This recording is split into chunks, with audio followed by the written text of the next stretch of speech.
हाय दोस्तों, ये heat and mass transfer का लेक्चर नंबर 27 है और इस लेक्चर में हम कंपोजिट सिलेंडर के लिए एक क्वेश्चन करेंगे। तो चलिए क्वेश्चन देखते हैं। देखिए, ये कुछ फॉर्मूले हैं जो हमने ड्राइव किए थे।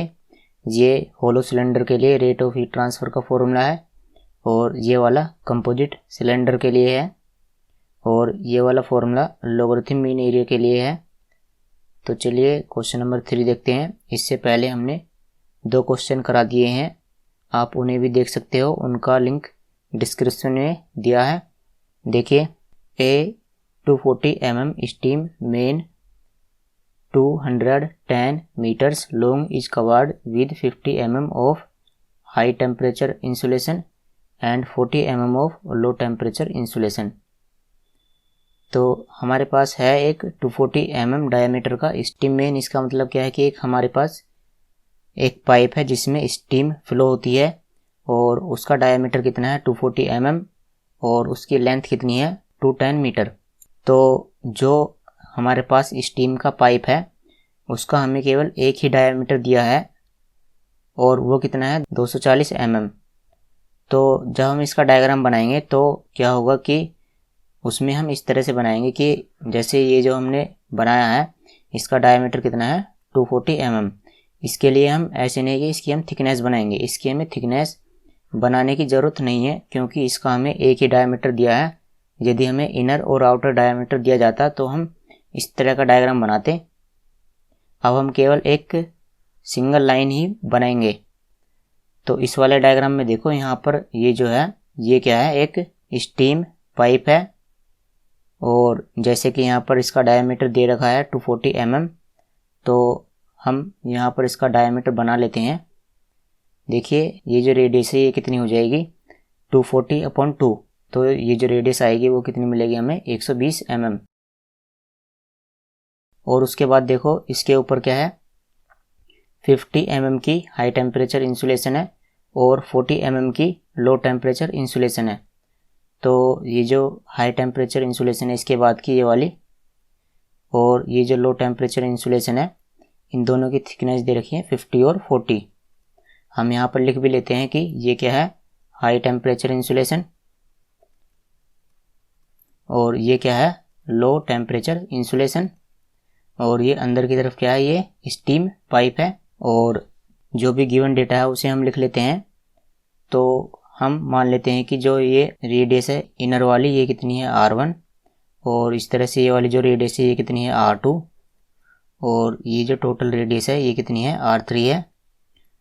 तो इसे हम लिख लेते हैं यहाँ पर कि R1 कितना है हमारे पास, ये 120। तो R1 = 120 mm और जो R2 है वो हमारे पास कितना है, तो 120 + 50 तो ये कितना हो जाएगा 170। तो R2 हमारे पास कितनी है 170 mm और देखिए R3 कितनी हो जाएगी 170 + 40 तो ये कितना हो जाएगा 210 mm। और जैसा कि हमारे पास थर्मल कंडक्टिविटी दी गई है तो हम मान लेते हैं कि जो हाई टेम्परेचर इंसुलेशन है इसकी थर्मल कंडक्टिविटी को K1 से रिप्रेजेंट किया जाता है और जो लो टेम्परेचर इंसुलेशन है इसकी थर्मल कंडक्टिविटी को K2 से रिप्रेजेंट किया जाता है। तो जो K1 है वो कितना है, देखो K1 आपके पास 0.092 है। तो इसे यहाँ पर लिख लेते हैं 0.092 वोट पर मीटर पर डिग्री सेल्सियस। और इसी तरह से K2 हमारे पास कितना है, ये है हमारे पास 0.062। उसके बाद देखिए हमारे पास पाइप की लेंथ कितनी है, वो हमारे पास कितनी है 210 मीटर। चलिए आगे देखते हैं। The inner and outer surface temperatures as measured are 390 degree Celsius and 40 degree Celsius respectively. तो इनर सरफेस और आउटर सरफेस का टेम्परेचर कितना है 390 और 40। तो हम मान लेते हैं कि जो ये इनर सरफेस है यहाँ पर टेम्परेचर T1 है, यहाँ पर T2 और यहाँ पर T3 है। T1 जो इनर सरफेस का टेम्परेचर है वो T1 है और वो कितना गिवन है 390 और आउटर सरफेस का टेम्परेचर क्या है T3। तो T3 हमारे पास कितना है 40 डिग्री सेल्सियस। अब चलिए इसे सोल्व करते हैं। तो देखो फर्स्ट पार्ट में हमसे क्या कैलकुलेट करने को कहा गया है, the total heat loss per hour. तो हीट लॉस हमें कैलकुलेट करना है, इसका मतलब क्या है Q। और सेकंड पार्ट में देखो क्या कैलकुलेट करना है, the total heat loss per metre square of surface area. तो इसका मतलब क्या है Q अपॉन A। और सरफेस एरिया कौन सा है, आउटर सरफेस एरिया, तो यहाँ पर क्या आएगा A0 आउटर के लिए। और थर्ड में हमें निकालना है, देखो यहाँ पर the temperature between two layers of insulation. तो इसका मतलब क्या है कि दोनों इंसुलेशन के बीच का टेम्परेचर, इसका मतलब क्या है इंटरफेस टेम्परेचर T2। तो थर्ड पार्ट में हमें T2 कैलकुलेट करना है। और देखो यहाँ पर बोला गया है कि neglect heat conduction through pipe material. तो जो पाइप मटेरियल है उसकी हीट कंडक्टिविटी नेग्लिजिबल है। तो देखिए इसका जो फर्स्ट पार्ट है इसे सोल्व करते हैं। तो सबसे पहले हम क्या करते हैं कि यहाँ से हीट लॉस कैलकुलेट कर लेते हैं। तो देखो हीट लॉस के लिए क्या फॉर्मूला होता है, Q इक्वल टू, देखो हमारे पास ये जो गिवन कंडीशन है यहाँ पर जो ये पाइप है इनर वाला, यहाँ पर कोई हीट ट्रांसफर कोफिशिएंट नहीं दिया गया है और ना ही आउटसाइड के लिए हीट ट्रांसफर कोफिशिएंट दिया गया है। तो जो कंपोजिट सिलेंडर के लिए हमने फॉर्मूला ड्राइव किया था इसमें ना तो ये वाला टर्म लिखा जाएगा HHF, क्योंकि ये तो हमें नहीं दिया गया है, ये सारा टर्म नहीं लिखा जाएगा। और जो ये वाला टर्म है 1/HCF into 2πr3 into L, ये वाला टर्म भी नहीं लिखा जाएगा क्योंकि हमारे पास जो बाहर वाली लेयर है वहाँ पर कोई भी हीट ट्रांसफर कोफिशिएंट नहीं दिया गया है। तो इसमें केवल 2 लेयर हैं और दोनों लेयर किसकी हैं, सॉलिड की हैं। तो वहाँ पर ये टर्म और ये वाला टर्म ये दोनों लिखे जाएंगे और ऊपर की तरफ टेम्परेचर डिफरेंस लिखा जाएगा। तो देखिए Q के लिए क्या फॉर्मूला रहेगा, यहाँ पर टेम्परेचर इनर कितना है यहाँ पर T1 और आउटर कितना है T3। तो Q इक्वल टू क्या रहेगा T1 माइनस T3 अपॉन, उसके बाद आपका देखो सेम इसी की तरह फॉर्मूला लिखा जाएगा जैसा ये है, ये log R2 upon R1 upon 2πK1 into L। तो इसमें देखिए यहाँ भी जो रेडियस है वो सेम ही है जैसे हमने डेरिवेशन में ड्राइव की थी। तो यहाँ पर क्या आएगा log, चाहे तो आप log लिख सकते हो चाहे ln लिख सकते हो। तो ln लिख लेते हैं, ln R2 upon R1 upon 2πK1 into L। जो इनर इंसुलेशन है इसकी कंडक्टिविटी कितनी है K1। और फिर हम ये जो बाहर वाली लेयर है लो टेम्परेचर इंसुलेशन, इसके लिए फॉर्मूला लिखते हैं। तो क्या आएगा ln, यहाँ पर देखो रेडियस कितनी है R3 और R2, जो आउटर लेयर है इसके लिए रेडियस कितनी है R3 और R2। तो ln R3 upon R2 upon 2πK2 into L। तो चलिए इस फॉर्मूले में हम सभी की वैल्यू रख देते हैं। तो देखिए Q इक्वल टू T1 हमारे पास कितना है 390, तो 390 minus 40 upon ln R2 upon R1। तो R2 हमारे पास कितना है 170 और R1 120। आपकी इच्छा है आप इन्हें mm से मीटर में कन्वर्ट कर सकते हो, क्योंकि हमें यहाँ पर रेशियो की टर्म में लिखना है तो इससे कोई भी इफ़ेक्ट नहीं पड़ेगा। तो मैं क्या करता हूँ इसे mm में ही लिख देता हूँ। तो देखिए 170 upon 120 upon 2πK1 into L। तो देखिए 2π इंटू K1 की वैल्यू कितनी है 0.092, तो 0.092 इंटू L। लेंथ हमारे पास कितनी है पाइप की, तो देखो लेंथ कितनी है 210। तो इसे यहाँ पर लिख लेते हैं और सेम इसी तरह से यहाँ पर भी हम सभी की वैल्यू पुट करते हैं। तो R3 की वैल्यू कितनी है 210, तो 210 अपॉन 170 अपॉन 2π। और K2 की वैल्यू कितनी है, देखो K2 की वैल्यू कितनी है 0.062। तो इसे यहाँ पर लिख लेते हैं 0.062 और लेंथ हमारे पास कितनी है 210। तो इसे हम आसानी से सोल्व कर सकते हैं। तो मैं इसका आंसर लिख देता हूँ। इसका आंसर आएगा 64196.4 और इसकी यूनिट क्या रहेगी? वोट। तो ये हीट लॉस आपका आ गया।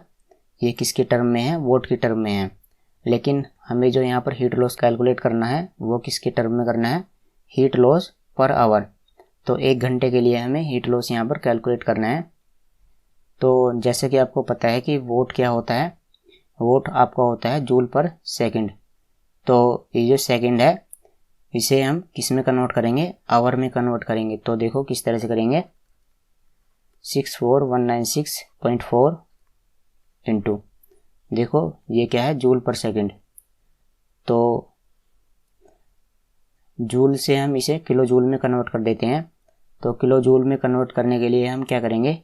1000 से डिवाइड करेंगे और सेकंड से आवर में कन्वर्ट करने के लिए हम यहाँ पर डिवाइड करेंगे किससे? 3600 से।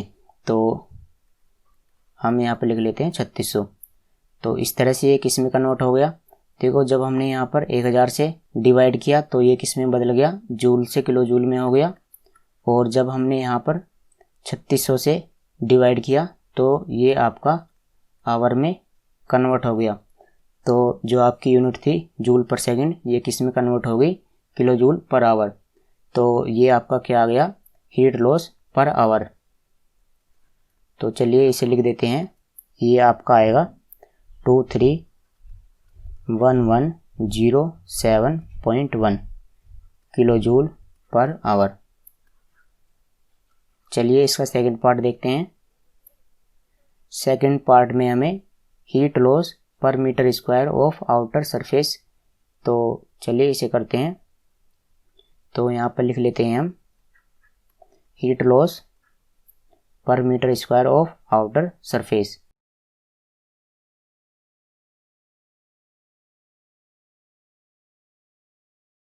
तो इसका मतलब क्या है कि Q/A। और हमें सरफेस एरिया कौन सा लेना है? आउटर वाला, यानी A0। तो देखिए हमारे पास Q की वैल्यू क्या है? तो Q की ये वैल्यू है 64196। तो इसे यहाँ पर लिख लेते हैं अपॉन आउटर सरफेस एरिया किस तरह से आएगा? 2 पाई। और आउटर रेडियस आपकी देखो क्या है? आप यहाँ पर देख सकते हो कि जो आउटर रेडियस है वो R3 है। तो हम यहाँ पर लिख लेते हैं R3 इंटू L। तो हम यहाँ पर सभी की वैल्यू पुट कर देते हैं। 64196.4 अपॉन 2 पाई इंटू R3 हमारे पास कितना है? 210। और लेंथ ऑफ पाई कितनी है? देखिए जो पाइप की लेंथ है वो कितनी है? 210 मीटर। और जो R3 है वो कितना है? 210 mm। तो हम क्या करेंगे कि जो R3 है इसे हम मीटर में कन्वर्ट करेंगे। तो देखिए हम यहाँ पर लिख लेते हैं। जब हम इसे मीटर में कन्वर्ट करेंगे तो कितना आ जाएगा? 210 इंटू 10⁻³ और जो L है इसकी वैल्यू कितनी है? 210। तो इसे सोल्व करेंगे। इसे सोल्व करने पर हमारा heat loss per metre square आ जाएगा। तो इसकी वैल्यू आएगी 231.68 और इसकी यूनिट क्या रहेगी? देखो Q इसकी यूनिट क्या है? वोट। और एरिया की यूनिट क्या है? Metre square. तो इसकी यूनिट क्या रहेगी? वोट पर मीटर स्क्वायर। चलिए इसका थर्ड पार्ट देखते हैं। और थर्ड पार्ट में हमें इंटरफेस टेम्परेचर कैलकुलेट करना है। तो देखिए इंटरफेस टेम्परेचर जो T2 है इसे हम किसी भी तरह से कैलकुलेट कर सकते हैं। चाहे तो आप जो हाई टेम्परेचर इंसुलेशन है इसके लिए फॉर्मूला लगा सकते हो, चाहे आप लो टेम्परेचर इंसुलेशन है इसके लिए आप फॉर्मूला लगा सकते हो। हम क्या करते हैं कि जो हाई टेम्परेचर इंसुलेशन है, ये जो इनसाइड वाली, इसके लिए हम फॉर्मूला लिखते हैं। तो हीट ट्रांसफ़र के लिए क्या फॉर्मूला रहेगा? Q = T1 - T2 upon log R2 upon R1 upon 2 pi K1 into L। तो हम इसके लिए फॉर्मूला लिख लेते हैं। तो देखिए Q = T1 - T2 upon log R2 upon R1 upon 2 pi K1 into L। ये किसके लिए लिखा है हमने? High temperature insulation. तो चलिए हम यहाँ पर सभी की वैल्यू पुट कर देते हैं। हमारे पास हीट लॉस कितना है, तो हीट लॉस हमारे पास देखो ये है 64196.4, तो 64196.4 और T1 टेम्परेचर कितना है 390 और T2 हमें कैलकुलेट करना है अपॉन लॉग, और R2 की वैल्यू हमारे पास है 170 और R1 की है 120 अपॉन 2 पाई, और K1 की वैल्यू गिवन है 0.092 और लेंथ हमारे पास कितनी है 210।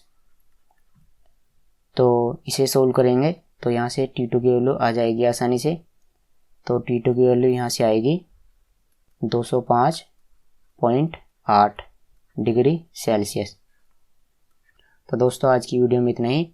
यदि आप नोट्स डाउनलोड करना चाहते हो तो टेलीग्राम ग्रुप को ज़रूर ज्वाइन करो। टेलीग्राम ग्रुप का नाम है कूल टेक्निक्स।